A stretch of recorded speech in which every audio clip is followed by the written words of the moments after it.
വാമനന്റെ അവതാരം ആദ്യം ഉണ്ടാവും. പരശുരാമനുമായിട്ടൊരു ബന്ധം, ഒരു കോൺഫ്ലിക്റ്റ് പറഞ്ഞു. ഐതിഹ്യങ്ങളെ ഐതിഹ്യങ്ങളായിട്ടും വാമൊഴികളെ വാമൊഴികളായിട്ടും എന്തും എല്ലാം ഒറ്റ വഴിയാണ്. ദേവന്മാര് പോലും ആഗ്രഹിക്കുന്ന സുതലം, അങ്ങ് ആലോചിച്ചത്, അങ്ങേക്ക് വേണ്ടത് കേവലം ഇന്ദ്രപദവി, ഞാൻ അങ്ങേക്ക് തരുന്നത് ദേവേന്ദ്രൻ പോലും കൊതിക്കുന്ന സുതലം, അത് ഞാൻ തരാം. ഇത്രയും ഒറ്റപ്പെടൽ അനുഭവിക്കുന്ന ഞാൻ എങ്ങനെയാണ് മുന്നോട്ട് പോവേണ്ടത് ജീവിതത്തിൽ? എനിക്ക് ഈ വിഷമങ്ങളൊക്കെ മറക്കണം, അതിന് ഞാൻ പലതും ഉപയോഗിക്കുന്നുണ്ട്. അമ്മ പറഞ്ഞത് ശരിയാണ്, അവൾ അഡ്മിറ്റ് ചെയ്തു. നമ്മൾ ഈ കോഴ്സ് കംപ്ലീറ്റ് ചെയ്യാതെ മരുന്ന് നിർത്തിയാണ്ടാവുന്ന പ്രശ്നമാണ്. പലതും അവിടെ ഇവിടെയൊക്കെ കിടക്കും, പിന്നീട് അത് വീണ്ടും വരും. നമുക്ക് വേണ്ടത് താൽക്കാലികമായിട്ടുള്ള പരിഹാരങ്ങളല്ല, പെർമനന്റ് സൊല്യൂഷനാണ്, ശാശ്വതമായിട്ടുള്ള പരിഹാരം. അവനവനെ കൊടുക്കുക. അതുകൊണ്ട് മഹാബലിയായി തീർന്നു എന്നാണ്. അവനവനെ തന്നെ ബലി കൊടുത്തു. പ്രഹ്ലാദൻ ഭഗവാനോട് ചോദിക്കും, അച്ഛൻ ചോദിക്കുകയാണ് പ്രഹ്ലാദനോട്, നിനക്ക് എങ്ങനെയാണ് ഇത്രയും വലിയ ഹരിഭക്തി ഉണ്ടായത്? ഗുരുവായൂരപ്പനോടുള്ള ഭക്തി എങ്ങനെയാണ് ഇത്രയും ഉണ്ടായത്? അച്ഛാ, 9 വഴികളിലൂടെ ഭഗവാനിലേക്ക് എത്തിച്ചേരാൻ സാധിക്കും. നവതഹ ഭക്തി എന്ന് പറയുന്ന രീതിയിൽ ഭാഗവത്തിൽ ആ ശ്ലോകം ഉണ്ട്. ശ്രവണം കീർത്തനം വിഷ്ണു, സ്മരണം പാദസേവനം, അർച്ചനം വന്ദനം ദാസ്യം, സഖ്യം ആത്മനിവേദനം എന്നാണ്.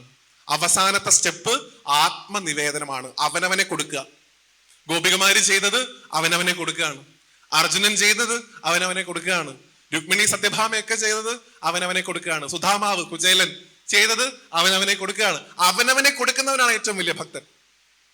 അങ്ങനെ കൊടുക്കാൻ സാധിക്കണം. അങ്ങനെ ബലി കൊടുത്തു ഭഗവാനെ അങ്ങ് എന്നെ തന്നെ എടുത്തോളൂ. ഭഗവാൻ വരുണപാശം കൊണ്ട് ബന്ധിക്കുന്നതാണ് ബലിയെ. ഭയങ്കര വേദനയുള്ള ഒരു പാശമാണ്, അതുകൊണ്ട് കെട്ടിയിടും. അപ്പോഴും ബലിയുടെ ധർമ്മനിഷ്ഠ താഴ്ന്നു പോവില്ല. ഭഗവാന് കൊടുത്ത വാക്ക് പാലിക്കും. ഒരു നാടോടി കഥയായിട്ട്, ഇനി അദ്ദേഹം പറഞ്ഞ പോലെ ഇതിന്റെ പാരലലി ഒരു നാടോടി കഥ പറയും. ഇത്രയധികം വേദന സഹിച്ചിട്ടും തന്റെ ധർമ്മത്തിൽ ഇത്രയധികം ഉറച്ചു നിൽക്കുന്ന മഹാബലിയെ കണ്ടിട്ട് ഭഗവാന് പോലും കരുണ തോന്നിയെന്നാണ്. ഭഗവാൻ പറഞ്ഞു, അങ്ങയുടെ ഈ ഒരു പ്രക്രിയയിൽ, ഇതൊക്കെ ഭാഗവത്തിൽ ഉള്ളതാട്ടോ, അങ്ങയുടെ ഈ ദാനശീലത്തിൽ ഞാൻ വളരെയധികം കൃതാർത്ഥനാണ്. അങ്ങേക്ക് ഞാൻ അങ്ങ് ചോദിച്ചാലും വലിയ വരം തരാമെന്നാണ്. ദേവന്മാര് പോലും ആഗ്രഹിക്കുന്ന സുതലം, അങ്ങ് ആലോചിച്ചത്, അങ്ങേക്ക് വേണ്ടത് കേവലം ഇന്ദ്രപദവി, ഞാൻ അങ്ങേക്ക് തരുന്നത് ദേവേന്ദ്രൻ പോലും കൊതിക്കുന്ന സുതലം, അത് ഞാൻ തരാം. കഴിയില്ല. രണ്ടാമതോ, നേരത്തെ ഇവിടെ സൂചിപ്പിച്ചു, അങ്ങേക്ക് ഞാൻ തന്നെ രക്ഷാപുരുഷനായി ആ സുതലത്തിൽ ഉണ്ടാവും. ഭഗവാനെ കൊടുത്തു. നമുക്കൊക്കെ അൾട്ടിമേറ്റ് ആയിട്ട് കിട്ടേണ്ടത് എന്താണ്? ഭഗവാനെ കിട്ടുക എന്നുള്ളതാണ്, അല്ലെ? ഇവിടെ നേരത്തെ ഗുരുജി ഭഗവാനെ കാണിച്ചു കൊടുക്കുകയാണ് ചെയ്യുന്നത്, ഭഗവാനെ നിങ്ങൾക്ക് തരികയാണ് ചെയ്യുന്നത്. അതുപോലെ ഭഗവാനെ കിട്ടി മഹാബലിക്ക്. ഇത് അതിൽ കൂടുതൽ എന്താ വേണ്ടത്? ഇത്രയും ഭാഗവത്തിൽ കൃത്യമായിട്ട് പറയുന്നു. ഭഗവാൻ അനുഗ്രഹിക്കുകയാണ് ചെയ്യുന്നത്. ഒരു തമാശയോടെ പറഞ്ഞിട്ട് ഞാൻ നിങ്ങളിലേക്ക് വരാം. ഇത്രയധികം കണ്ട് ഇത് ഭാഗവത്തിൽ ഇല്ല കേട്ടോ, ഇപ്പോഴേ പറയാം. ഭാഗവത്തിൽ ഇല്ലാത്തൊരു ഭാഗമാണ്. മഹാബലിയുടെ ഇത്രയും വലിയ ഒരു ത്യാഗ മനോഭാവവും ഭക്തിയും കണ്ട ഭഗവാൻ മഹാബലിയോട് ചോദിച്ചു, ഇത്രേ തനിക്ക് ഞാൻ എല്ലാ തരത്തിലുള്ള ഐശ്വര്യങ്ങളും തരാം, ഇനി അങ്ങ് ചോദിച്ച ഇന്ദ്രപദവി, എനിക്ക് IPS പഠിപ്പിക്കാനാണ് ഇഷ്ടം. ഭഗവാൻ എനിക്ക് IAS തന്നു വിചാരിക്കുക. അപ്പോൾ എന്റെ മനസ്സ് കിടക്കുമല്ലോ, അയ്യോ എനിക്ക് IAS വേണ്ടിയിരുന്നില്ല, IPS മതിയായിരുന്നു. ഭഗവാൻ പറഞ്ഞു, ഇപ്പൊ തൽക്കാലം അതിനേക്കാൾ വലുത് ഞാൻ തരുന്നു, അടുത്ത കൽപ്പത്തിൽ തനിക്ക് ഇന്ദ്രപദവി എന്ന് തരാം. എന്താണോ താൻ ആഗ്രഹിച്ചത് അത് തരാം. അതും കൊടുത്തു. എന്നിട്ടും ഭഗവാന് മതിയാവണില്ല. ഭഗവാൻ ചോദിച്ചു, എന്തെങ്കിലും കൂടെ ചോദിക്കൂ, എന്തെങ്കിലും ഒരു വരം കൂടെ ചോദിക്കൂ. അതിൽ മഹാബലി ചോദിച്ചൊരു വരത്തെ കുറിച്ച് പറയും തമാശക്ക്. മഹാബലി പറഞ്ഞു, ഭഗവാനെ, ലോകത്തിന്റെ മുഴുവൻ നാഥനായിട്ടുള്ള, ലോകത്തിന്റെ മുഴുവൻ ഉടമസ്ഥനായിട്ടുള്ള അവിടുന്ന് ആകെ എന്റെ മുമ്പിൽ വന്ന് കൈ നീട്ടിയില്ലേ? എന്റെ മുമ്പിൽ ഒരു യാചകനായിട്ട് അങ്ങ് വന്നു നിന്നില്ലേ? ലോകത്തിന്റെ മുഴുവൻ ഉടമസ്ഥനാണ്, ലോകത്ത് അങ്ങേരുടെ മാത്രമേ എന്തെങ്കിലും ഉള്ളൂ. അങ്ങനെയുള്ള ഒരാള് എന്റെ മുമ്പിൽ വന്ന് കൈ നീട്ടിയില്ലേ? എനിക്ക് ഭഗവാനെ ഒറ്റ വരം മാത്രം മതി, ഇനി ഈ ലോകത്ത് ഒരാളുടെ മുമ്പിൽ അങ്ങ് കൈ നീട്ടരുത്. അങ്ങ് ആരുടെയെങ്കിലും മുമ്പിൽ കൈ നീട്ടിയിട്ടുണ്ടെങ്കിൽ അത് ബലി ചക്രവർത്തിയുടെ മുമ്പിൽ മാത്രം ആവണം എന്ന് ഭഗവാനോട് ചോദിച്ചു. ഭഗവാൻ അനുഗ്രഹിച്ചു എന്നാ പറയാ. അതുകൊണ്ടാണ് ഭഗവാൻ കൃഷ്ണാവതാരം എടുത്ത സമയത്ത് വെണ്ണ ചോദിച്ചു വാങ്ങാഞ്ഞത്. വെണ്ണ എപ്പോഴും ഭഗവാൻ മോഷ്ടിച്ച് കഴിച്ചത്. പോയി ചോദിച്ചില്ല, ഇത്തിരി വെണ്ണ തരുമോ? ഇല്ല, പോയി തല്ലി പൊട്ടിച്ച് വെണ്ണ എടുത്ത് കൊണ്ടുവരിക ചെയ്തുള്ളൂ. കാരണം ബലിക്ക് അന്ന് കൊടുത്ത വരാണ് എന്ത്? ഇനി ഒരാളുടെ മുമ്പിലും ഞാൻ കൈ നീട്ടില്ല. നോക്കൂ, എത്ര രസകരമായിട്ട് നാടോടിക്കഥയെയും അല്ലെങ്കിൽ വാമൊഴിക്കഥയെയും ഐതിഹ്യത്തെയും നമുക്ക് വേറെ വേറെ കാണാൻ സാധിക്കും.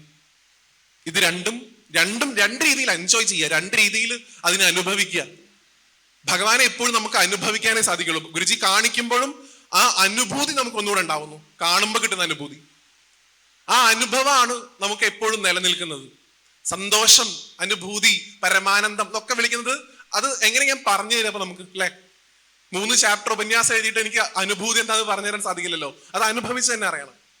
അതുകൊണ്ട് അനുഭവിക്കാൻ വേണ്ടി, ഭഗവാനെ അനുഭവിക്കാൻ വേണ്ടിയിട്ടായിരിക്കണം എപ്പോഴും ആധ്യാത്മികത. അതിന്റെ ഏറ്റവും താഴ്ന്ന തലത്തിൽ നിൽക്കുന്ന ആളാണ് ഞാൻ. അതുകൊണ്ടാണ് ഞാൻ കഥ പറയുന്നത്. നിങ്ങൾ രാവിലെ കേട്ടത് PhD ക്ലാസ്സും ഇപ്പൊ നിങ്ങൾ കേട്ടോണ്ടിരിക്കുന്ന LKG ക്ലാസ്സുമാണ്. പക്ഷെ LKG പഠിച്ചിട്ട് വേണം PhDയിലേക്ക് പോവാൻ. ഒറ്റയടിക്ക് കയറി PhD പഠിക്കരുത്. രണ്ടിനും അതിൻ്റെതായിട്ടുള്ള പ്രാധാന്യമുണ്ട്. അതുകൊണ്ടാണ് ഞാൻ പറഞ്ഞത്, നേരത്തെ പറഞ്ഞതുപോലെ ഐതിഹ്യങ്ങളെ ഐതിഹ്യങ്ങളായിട്ടും വാമൊഴികളെ വാമൊഴികളായിട്ടും എന്തും എല്ലാം ഒറ്റ വഴിയാണ്, ഒറ്റ ലക്ഷ്യസ്ഥാനത്തേക്കുള്ള വഴിയാണ്. പലതരത്തിൽ നമുക്ക് സഞ്ചരിക്കാം. ആ സഞ്ചരിക്കുന്ന വഴിയിലൂടെയൊക്കെ പോയി എത്തിച്ചേരേണ്ടത് ആ തിരുമേനി പറയുന്ന പോലെ ആ 2 കുഞ്ഞു കാൽപാദങ്ങളിലാണ്. അതിലേക്ക് എത്താൻ നമുക്ക് സാധിക്കണം. അതിനുവേണ്ടി ഇവിടെ ഗംഗാമ്മയുണ്ട്, ഗുരുജിയുണ്ട്, ശ്രീനിവാസ് സാറുണ്ട്. ഇവരൊക്കെ നിങ്ങൾക്ക് തരുന്ന വലിയ അറിവിനെ ഭഗവാന്റെ അനുഗ്രഹമായി കണ്ടുകൊണ്ട് ദീർഘനാൾ ഇവരോടൊപ്പം ഒക്കെ സഞ്ചരിക്കാൻ നമുക്ക് സാധിക്കട്ടെ. അങ്ങനെ സാധിക്കുമ്പോൾ മാത്രമേ ഈ ഒരു ജന്മം സാർത്ഥകമാവുന്നുള്ളൂ. ഇല്ലെങ്കിൽ പൂന്താനം പറയുന്ന പോലെ നമ്മൾ വന്ന് ജനിക്കുന്നു, മരിക്കുന്നു, വീണ്ടും ജനിക്കുന്നു, മരമായിട്ട് ജനിക്കുന്നു, നായായിട്ട് ജനിക്കുന്നു, നരിയായിട്ട് ജനിക്കുന്നു. ഇങ്ങനെ പോയിട്ട് എന്താണ് കാര്യം? ഒരു സാർത്ഥകമായിട്ടുള്ള ജീവിതം. ഗുരുജി രാവിലെ പറഞ്ഞു, എനിക്ക് ചെയ്യേണ്ടതൊക്കെ ഞാൻ ചെയ്തു തീർത്തു, ഇനി ചെയ്തു തീർക്കാൻ ബാക്കിയില്ലാത്ത കുറച്ച് സമയം ഉള്ളതുകൊണ്ട് ഞാൻ ഇവിടെ അങ്ങനെ ഓരോ കാര്യങ്ങൾ ചെയ്തു പോകുന്നു. ഈ അവസ്ഥയിലേക്ക് എത്താൻ നമുക്ക് സാധിക്കണം. അതും അദ്ദേഹം ക്രിയാത്മകമായിട്ട് ഉപയോഗിക്കുന്നു. നിരവധിയായിട്ടുള്ള ആളുകളെ ഈ വലിയ പാതയിലേക്ക് കൊണ്ടുവരാൻ വേണ്ടി സഹായിക്കുന്നു. ശ്രീനിവാസജി ചെയ്യുന്നതാണെങ്കിലും ഗംഗാമ്മ ചെയ്യുന്നതാണെങ്കിലും ഒക്കെ ഇത് തന്നെ, പല രീതിയിലാണെന്ന് മാത്രം. അതുകൊണ്ട് എനിക്ക് നിങ്ങളോട് ഒരു കഥ പറച്ചിലുകാരൻ എന്ന ഒരു ചെറിയ അധികാരം എടുത്ത് നിങ്ങളോട് പറയാനുള്ളത്, വരുന്ന തലമുറയിലുള്ള കുട്ടികൾക്ക് ഇതിന്റെ രണ്ടിന്റെയും കൃത്യമായിട്ടുള്ള തത്വബോധം കൂടെ പഠിപ്പിച്ചു കൊടുക്കാൻ നമുക്ക് സാധിക്കണം. ഇല്ലെങ്കിൽ നിങ്ങളെ ചോദ്യം ചെയ്യുന്ന തരത്തിലേക്ക് കുട്ടികൾ മാറും. ഞാൻ പലപ്പോഴും കണ്ടിട്ടുണ്ട്, ഒരു കുട്ടി ഒരു അമ്മയോട് ചോദിക്കുകയാണ്, അമ്മേ, ഈ ലോകത്ത് തൂണിലും തുരുമ്പിലും ഉണ്ട് എന്ന് പറയുന്ന ഭഗവാൻ എല്ലായിടത്തും ഉണ്ടല്ലോ, ലോകത്ത് മുഴുവൻ ഭഗവാൻ ഉണ്ടല്ലോ, പിന്നെ ഞാൻ എന്തിനാണ് അമ്പലത്തിൽ വരേണ്ടത്? ഒറ്റ ചോദ്യമുള്ളൂ. ഭഗവാൻ തൂണിലും തുരുമ്പിലും ഉണ്ടല്ലോ, പിന്നെ എന്തിനാ അമ്പലത്തിൽ വരണം? ഞങ്ങളുടെ നാട്ടിൽ പറയും, കുരുത്തം കെട്ട ചെക്ക, ഇമാതിരി ചോദ്യമൊക്കെ ചോദിച്ചാൽ ഇനി മേലാൽ നിനക്ക് ഞാൻ കഞ്ഞി തരില്ല എന്ന്.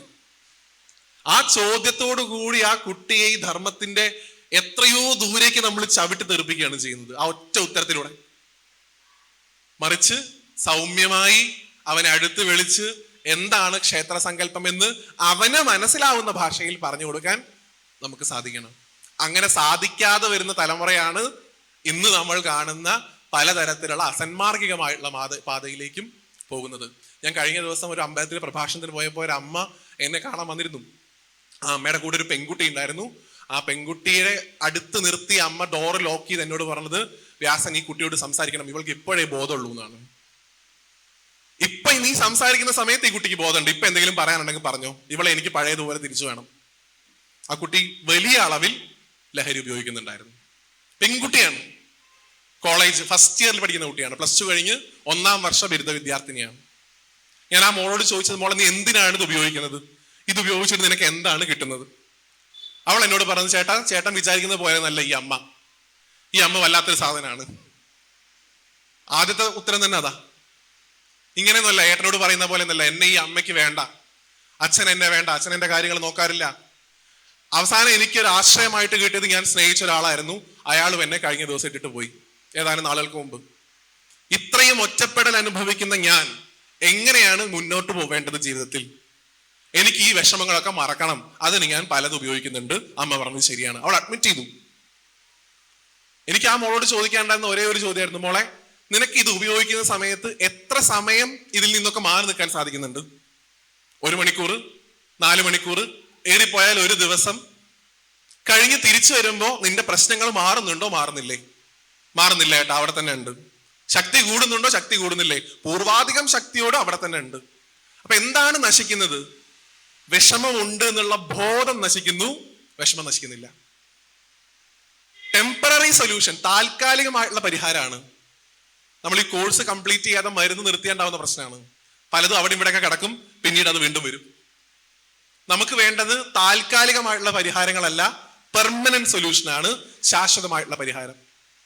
അതുകൊണ്ട് ശാശ്വതമായിട്ടുള്ള പരിഹാരമാണ് നിങ്ങൾ ആഗ്രഹിക്കുന്നതെങ്കിൽ നിങ്ങൾക്ക് ഏറ്റവും നല്ല വഴികളാണ് ഇവിടെ നിരവധിയായിട്ടുള്ള ഗുരുക്കന്മാർ പല വഴികൾ കാണിച്ചു തരുന്നത്.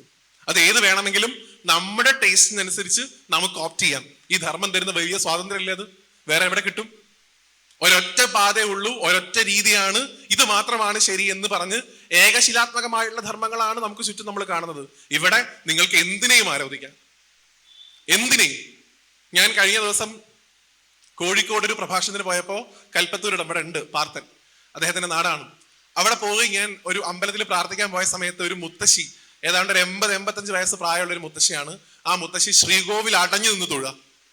വിഗ്രഹം കാണുന്നില്ല, പുറകിൽ നിൽക്കുന്ന ആർക്കും കാണുന്നില്ല, ഏറ്റവും ഫ്രണ്ടിൽ ഞാനായിരുന്നു.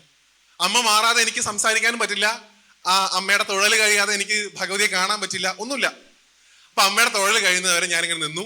പുറകിൽ അമ്മയുടെ മകനാണെന്ന് കരുതുന്ന ഒരു ഏതാണ്ട് 40 വയസ്സിന് മുകളിൽ പ്രായമുള്ള ഒരാള് ഇടയ്ക്കിടയ്ക്ക് അമ്മ ഇങ്ങനെ സപ്പോർട്ട് ചെയ്യുന്നുണ്ട്, ഇടയ്ക്ക് ഇങ്ങനെ താങ്ങുന്നുണ്ട്. കാരണം ഇവരിടയ്ക്ക് പുറകിലേക്ക് ചായും, വയ്യ, അത്രയും ക്ഷീണിച്ചിട്ടുണ്ട്. അത്രയും ക്ഷീണിച്ച ആ അമ്മ ഏതാണ്ട് 10 മിനിറ്റ് ദേവി മഹാത്മ്യത്തിലെ പല ശ്ലോകങ്ങളും ചൊല്ലി തിരിഞ്ഞു നിന്നു. പെട്ടെന്ന് തിരിഞ്ഞു നിന്ന് മകനോടാണ് സംസാരിക്കുന്നത് എന്ന വ്യാജേനെന്നാ ഞാൻ പറയുള്ളൂ. കാരണം അവിടെ നിൽക്കുന്ന ആളുകൾ മൊത്തം അമ്മ പറഞ്ഞത് കേട്ടിട്ടുണ്ട്. ആ അമ്മ പറഞ്ഞത് മകനോട് തിരിഞ്ഞു നിന്ന്, മോനെ ഇന്നല്ലെങ്കിൽ നാളെ ഞാൻ മരിക്കും, ഈ ശരീരം വീഴും, ഞാൻ പോവും. അടുത്ത ലൈനാണ് ടീച്ചർമാർ പറയുന്ന പോലെ അണ്ടർലൈൻ ചെയ്ത് കാണേണ്ടത്. ടീച്ചർമാരോട് പറയുന്നത് പോലെ ആ അമ്മ പറഞ്ഞു കൊടുക്കുകയാണ് കുട്ടികളോട്. മകനോട് പറയുന്നത് പോലെ, മോനെ ഞാൻ പോയാലും നിനക്ക് അമ്മയെന്ന് വിളിക്കാൻ എൻ്റെ അകത്തൊരാളുണ്ട് എന്ന്. ശ്രീകോവിലിനകത്തേക്ക് ചൂണ്ടിക്കാണിച്ചിട്ട് അവിടെ ഒരു ഭഗവതി ഇരിക്കുന്നുണ്ട്. ഈ ഒരു ഉറപ്പാണ് കൊടുക്കാനുള്ളത് കുട്ടികൾക്ക്. എന്തൊക്കെ പ്രതിസന്ധി വന്നാലും നിന്നെ രക്ഷിക്കാൻ ഒരാളുണ്ട് എന്ന് ഉറപ്പ് കൊടുക്കുക. അങ്ങനെ ഉറപ്പ് കൊടുക്കുന്ന ആള് ജീവിതത്തിൽ ഒരു പരാജയം സംഭവിക്കുമ്പോ, ഒന്ന് വീണ് പോകുമ്പോ എവിടെയാണ് മൂക്കിൽ പോയി പൊടി വലിച്ചു കയറ്റുക? കാരണം അവന് ഉറപ്പുണ്ട്, എന്നെ രക്ഷിക്കാൻ ആളുണ്ടല്ലോ, എനിക്ക് തന്നെ സ്വയം രക്ഷ നേടാൻ സാധിക്കുമല്ലോ. രണ്ടാമത്തെ തലം സാധിക്കാത്ത എന്താണുള്ളത്? എവിടെയാണ് ഈ ഏത് കഴുക്കോലിലാണ് ഉറപ്പ്? ഷാള് കെട്ടണോ മുണ്ട് കെട്ടണോ എന്ന് എപ്പോഴാണ് അവർ തീരുമാനിക്കുക? കാരണം ഉറപ്പുണ്ട്, ഇതിൽ നിന്നും കയറി വരാൻ സാധിക്കും. ആധ്യാത്മികത ഈ ഉറപ്പാണ് തരുന്നത്. അതിനപ്പുറത്തേക്കാണ് നമ്മുടെ ജീവിത സാക്ഷാത്കാരത്തിലേക്കുള്ള വലിയ യാത്രയൊക്കെ നടക്കാൻ സാധിക്കുന്നത്. നമ്മുടെ ധർമ്മത്തിൽ എല്ലാ പരിഹാരങ്ങളും നിർദ്ദേശിക്കപ്പെട്ടിട്ടുള്ളത് നമ്മുടെ അകത്ത് തന്നെയാണ്. അത് പലതരത്തിൽ പല രീതിയിൽ ഈ ധർമ്മം അനുശാസിച്ചുകൊണ്ടിരിക്കുന്നു. ഇനിയിപ്പോ ചില ആൾക്കാർ അതിനെ തത്വമസി എന്ന് പറയും, ചില ആളുകൾ അതിനെ അഹം ബ്രഹ്മാസ്മി എന്ന് പറയും. നാടൻ ഭാഷയിൽ പടികേറി പടികേറി പടികേറി വരുന്ന ആൾക്കാരോട് സുബ്രഹ്മണ്യ സ്വാമിയുള്ള പഴനിമുരുകൻ പറയുന്നു, പഴം നീ തന്നെ ആകുന്നു. അല്ലെ, പഴം നീ എന്നാണ് പറഞ്ഞത്. ഏത് പഴം? ജ്ഞാനപ്പഴം. എന്ത് ജ്ഞാനം? പരമമായിട്ടുള്ള ജ്ഞാനം. എന്നിൽ നിന്നുണ്ടായതാണ് നീയും ഞാനും തമ്മിൽ ഭേദഭാഗമില്ല. ഇത് പല രീതിയിൽ ഈ ധർമ്മം ഉദ്ഘോഷിച്ചുകൊണ്ടേയിരിക്കുന്നു. അതിനുള്ള ചെറിയ ചെറിയ എക്സസൈസുകളാണ് കഥകളും പുരാണങ്ങളും ഐതിഹ്യങ്ങളും ഒക്കെ. അതിൽ നിൽക്കരുത്, അതിൽ നിന്ന് വീണ്ടും വീണ്ടും മുന്നോട്ട് പോകാൻ സാധിക്കണം. ഇപ്പൊ ഇവിടെ രാവിലെ ചോദിച്ചല്ലോ, എന്തുകൊണ്ട് വാമനന്റെ അവതാരം ആദ്യം ഉണ്ടാവും, പരശുരാമനുമായിട്ടൊരു ബന്ധം, ഒരു കോൺഫ്ലിക്റ്റ് പറഞ്ഞു.